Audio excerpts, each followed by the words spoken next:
रियासी के रहने वाले विशाल चोरी के मामले में उन्हें पकड़ा जाता है और उसके बाद विशाल के साथ क्या कुछ सूरत हाल हुआ आप सभी लोग जानते हैं। विशाल ने जब चोरी को अंजाम दिया उसके बाद उनके मुंह पे काले धब्बे लगाए जाते हैं, मार्कर्स के कुछ प्रिंट्स लगाए जाते हैं, उनके सर पे ट्रिमर लगाया जाता है, उनकी एक मूंछ काटी जाती है और उसके बाद बाजार के बीचों बीच विशाल को नंगा घुमाया जाता है। क्या आपको कानून इस बात की इजाजत देता है?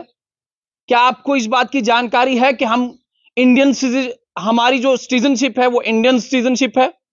हम सऊदी अरेबिया में नहीं रहते जनाब, हम अफगानिस्तान पाकिस्तान में नहीं रहते, जहां और जिन मुल्कों में चोरी करने के बाद अंजाम आपका यह होता है कि आपको जिंदा एक घड़े में गाड़ दिया जाता है, उसके बाद हाथ काट दिए जाते हैं, संसार किया जाता है। ये तमाम तर चीजें बैरूनी ममालिक में होती हैं, मगर जब हम हिंदुस्तान की बात करते हैं, हम अपने मुल्क की बात करते हैं, तो हमारे मुल्क में आईन अभी जिंदा है, यहां पे कानून अभी बाकी है, यहां पे कानून के एतबार से आपने सजा देनी है।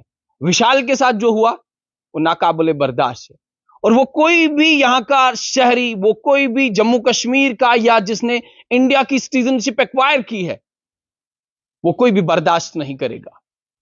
सबसे पहले मैं आपको कुछ बातें बता दूं। अब यह क्लेम किया जा रहा है कि विशाल ने चोरी की नहीं की, ये मैटर ऑफ इन्वेस्टिगेशन है, पुलिस जांच करेगी, उसके बाद ही पता चलेगा कि विशाल ने चोरी की या नहीं की।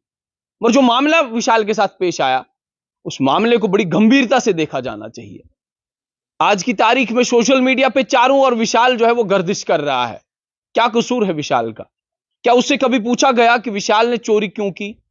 विशाल को प्रॉब्लम क्या है? विशाल को दिक्कत कहां आ गई जो उसे हाथ काटना, जो उसे किसी का कान काटना पड़ा, किसी की नाक काटनी पड़ी या किसी और चोरी को अंजाम देना पड़ा? बहुत सारे लोग ये भी कह रहे हैं कि विशाल जो है एक पॉलिटिकल पार्टी से ताल्लुक रखता है। विशाल भारतीय जनता पार्टी का एक बहुत बड़ा कारकुन है, लीडर है। कोई भी शख्स किसी भी पॉलिटिकल पार्टी से जुड़ा हुआ हो, कोई भी शख्स किसी भी पॉलिटिकल पार्टी से 10 साल से काम कर रहा हो, इसका यह कतई मतलब नहीं कि वो पॉलिटिकल पार्टी उसे यह कहे कि आप जाएं, हमारे पास पैसा नहीं है या आपको हम नौकरी दे नहीं रहे हैं तो आप जाएं चोरी करें। कोई भी पॉलिटिकल पार्टी ऐसा नहीं कहेगी। और इसको विशाल को किसी पॉलिटिकल पार्टी से जोड़ना मेरे हिसाब से ये बिल्कुल नाकाबिले बर्दाश्त बात है। यहां तो और भी ऐसे लोग हैं जो नेशनल कॉन्फ्रेंस के साथ जुड़े हैं, जो इंडियन नेशनल कांग्रेस के साथ जुड़े हुए हैं, जो और भी अन्य पॉलिटिकल पार्टी से जुड़े हुए लोग हैं, उन्होंने भी आज तक बहुत सारी चोरियां की और आंकड़े हमारे पास हैं। अगर मैं आंकड़े पढ़ूं तो मेरे पास आंकड़े हैं। बहुत सारे ऐसे लोग हैं, बहुत सारे ऐसे वर्कर्स हैं जिन्होंने आज तक चोरियां की। तो चोरी करने के बाद हम किसी एक पॉलिटिकल पार्टी को ये बताएं कि जनाब आपका ये सामाजिक कारकुन है, आपका ये पॉलिटिकल वर्कर है, आपका ये फलानी एजेंट है, तो आपने इसको क्या सिखाया है? ये तमाम तर मुद्दे हैं। फिलहाल सबसे पहले विशाल के साथ जो हुआ वो कानून के मुताबिक सही नहीं हुआ। कानून ये कहता है, और जब हम सेक्शन बीएनएस की, भारतीय न्याय संहिता की सेक्शन 303 पढ़ते हैं, 303, 304, 305, 309 तक जब हम ये सेक्शंस पढ़ते हैं तो इन सेक्शंस के मुताबिक दो तरह की चोरियां होती हैं। एक सिंपल थेफ्ट केस होता है, एक और एग्रीवेटेड थेफ्ट केस होता है। एग्रीवेटेड थेफ्ट केस की हम बात करें तो एग्रीवेटेड थेफ्ट केस में आपको 7 से 9 साल तक की सजा दी जाएगी अगर आपने चोरी की है, और उसके बाद फाइन आपको भरना पड़ेगा या ये दोनों चीजें भरनी पड़ेगी। और अगर आपने सिंपल कोई चोरी की है तो आपको 3 साल की इंप्रिजनमेंट और 3 साल के अलावा आपको फाइन भी भरना पड़ेगा, या तो इंप्रिजनमेंट भी फाइन भी, ये दोनों भी भरने पड़ सकते हैं आपको। तो कानून के मुताबिक दो तरह की चोरियां हैं। दो तरह की चोरियों में आपको इंप्रिजनमेंट भी दी जाएगी और उसके बाद आपको फाइन भी भरना पड़ेगा, या ये दोनों भरने पड़ेंगे। कानूनी एतबार से मैं ये बात बोल रहा हूं। और ये कानून में कहीं नहीं लिखा है कि अगर आप किसी चोर को पकड़ रहे हैं उसके बाद आप बाजार के बीचों बीच उसे घसीट रहे हैं, उसे नंगा कर रहे हैं और उसकी जो आइडेंटिटी है वो भी रिवील कर रहे हैं।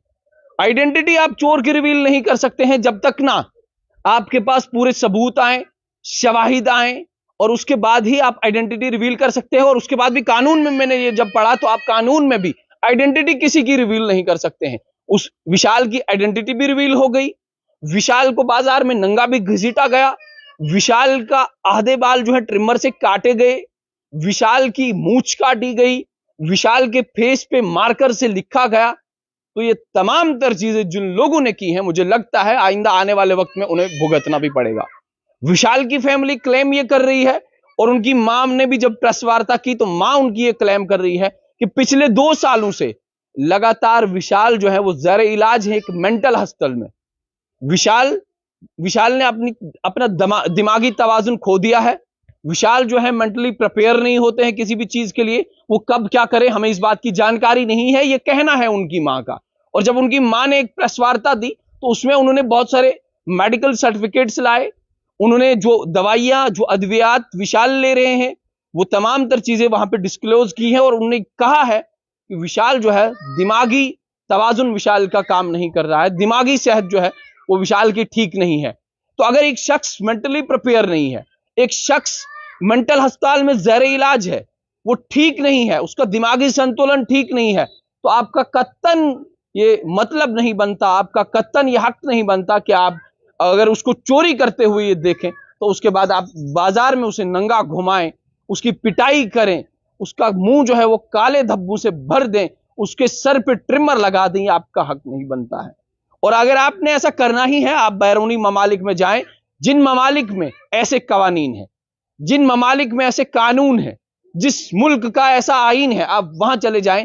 आपका कोई हक नहीं बनता कि आप ऐसे मुल्क में रहें जिस मुल्क में कानून अभी जिंदा है, जिस मुल्क में मुल्क की सालमियत अभी बाकी है, जिस मुल्क का आईन अभी जिंदा है, आईन अभी बाकी है। विशाल के साथ जो 2 दिन पहले हुआ वो नाकाबिले बर्दाश्त है, और चारों ओर आज की तारीख में वेब पोर्टल्स भी और जितने भी फेसबुक पेजेस हैं वो वीडियो उसकी लगा रहे हैं। आपका भी ये हक नहीं बनता जनाब कि आप भी वीडियो लगा लें। बराए मेहरबानी करके विशाल की जिन लोगों ने वीडियोस जो है वो वायरल की हैं, बराए मेहरबानी करके उसकी आइडेंटिटी आप रिवील ना करें।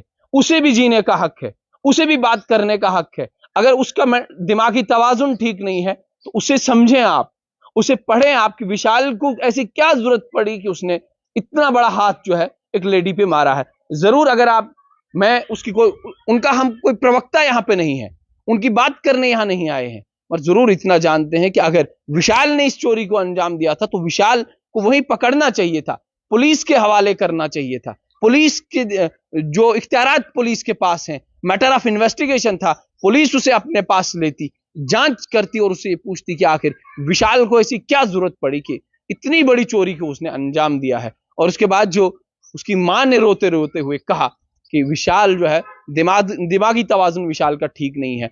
उम्मीद और तवक्का इस बात की कि कानून के दायरे में विशाल को जो सजा बनती है उसे दी जाए, मगर उन लोगों को भी जो सजा बनती है उन्हें भी सजा दी जाए।